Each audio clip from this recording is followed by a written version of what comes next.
অনেকে মনে করেন যে রমজানটাই যাকাত দেওয়ার বিশেষ সময়। এটা কিন্তু একটা বড় ধরনের ভুল, বড় ধরনের ভুল।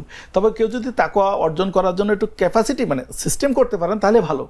যেমন আমি বলি ভুলটা কেন, দেখেন জাকাত ফরজ হওয়ার জন্য শর্তই হলো সাহিবুল মাল হতে হবে। সাহিবুল মাল বলতে কি বোঝায়, তার একটা নির্দিষ্ট পরিমাণ সম্পদের মালিক থাকতে হয়, সেই সম্পদের মালিকটা আবার 1 বছর পরিপূর্ণ থাকতে হবে।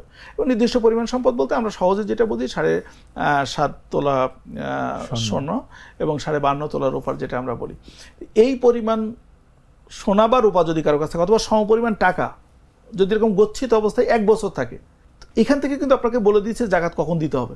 কথার কথা, কারো যদি জিলহাজ মাসে পরিপূর্ণতা হয়, মানে গত জিলহাজ থেকে এই জিলহাজ, গত রজব থেকে এই রজব, গত মাহরাম থেকে এই মাহরাম, গত শাবান থেকে এই শাবান, যদি এরকম হয় তাহলে সবার তো একই সময় ফরজ হওয়ার কথা না। আপনাকে এটা, এবং এর মধ্যে এটা কিন্তু সায়েন্টিফিক একটা ব্যাপার আছে। যেমন দেখেন আপনার প্রত্যেকটা মানুষ যদি একই সময়ে যদি জাকাতটা দেয়, বাকি সময় কি হবে? তো আপনাকে দেখেন প্রত্যেকটা মানুষ আজকে হয়তো আমি জাকাতের জন্য এলিজেবল হচ্ছি, আগামীকালকে আপনি হচ্ছেন, বা আগামী মাসে আপনি হচ্ছেন, তারপরে আরেকজন হচ্ছে, তারপর আরেকজন হচ্ছে, অর্থাৎ বাই রোটেশনে সারা বছর কিন্তু জাকাতের প্রক্রিয়াটা থাকছে। হ্যাঁ, এখন যদি আপনি মনে করেন যে একটু বারাকাটা বেশি নেওয়ার ক্ষেত্রে রমজানকে প্রাধান্য দিবেন, আপনি এটা করতে পারেন, কিন্তু তার মানে এই না কিন্তু আপনি রমজান থেকে রমজান হিসাব করবেন। আপনার যদি রজবের মানে যদি আপনি রমজান আরবি মাসকেও যদি আপনি ক্যালেন্ডার হিসাবে নিয়ে আসেন, কথা আমরা মার্চ মাসকে নিয়ে আসলাম, কিন্তু আপনি যদি গত জানুয়ারি থেকে এই গত জানুয়ারি পর্যন্ত 1 বছর হয়ে যায় আপনার সম্পত্তির মানে জাকাতের যে শর্ত, তাহলে আপনার তো জানুয়ারিতে দেওয়ার কথা ছিল। আপনি 2 মাস যে অপেক্ষা করতেছেন, এটা একটা রিস্কি কাজ। রিস্ক কেন? কারণ যদি কোনো কারণে আপনি না বাঁচেন, আবার হ্যাঁ আপনি অ্যাডভান্স দিতে পারেন, যে ঠিক আছে আমারটা আনুমানিক আমার এত টাকা হলো, আমি এত টাকা হতে পারে, 10 লাখ টাকা হতে পারে, আমি 5 লাখ টাকা এখানে অ্যাডভান্স করলাম।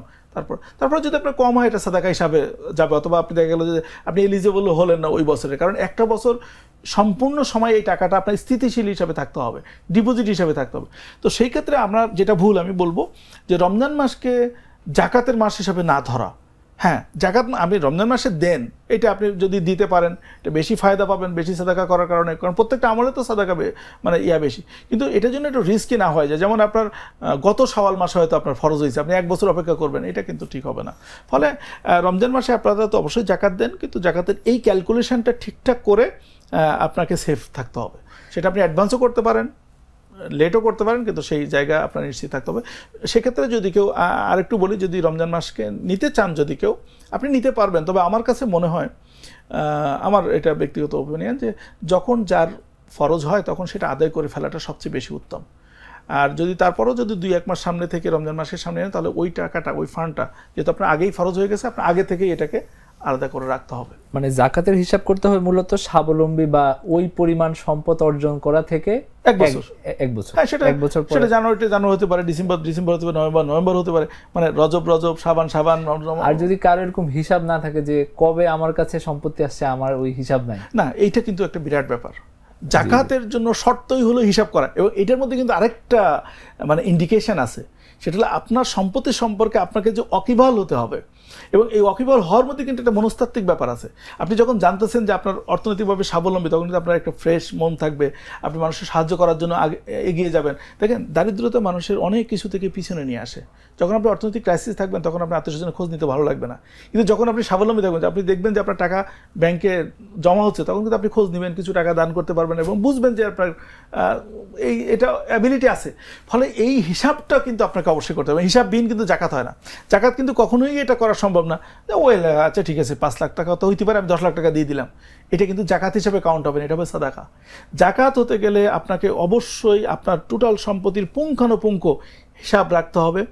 এবং এই হিসাবের ক্ষেত্রে আমি একটু জাস্ট বলে রাখি, সেটি হলো যে এইটা হলো মিনিমাম। এই মিনিমামটা যদি আপনার অ্যাকাউন্টে সারা বছর থাকে এবং এটা উঠানামা করে, কিন্তু এর চেয়ে নিচে নামলো না, বেঞ্চমার্ক যেটাকে আমরা বলি, এর চেয়ে নিচে নামলো না, কিন্তু আপনারা তো বেশি হলো কম হলো, বছরের শেষে এসে দেখা গেল যে আপনার আসলে 100 কোটি টাকা আছে, কিন্তু আপনার তো ওখানে 3 লাখ টাকা থাকলেই দেওয়ার কথা ছিল।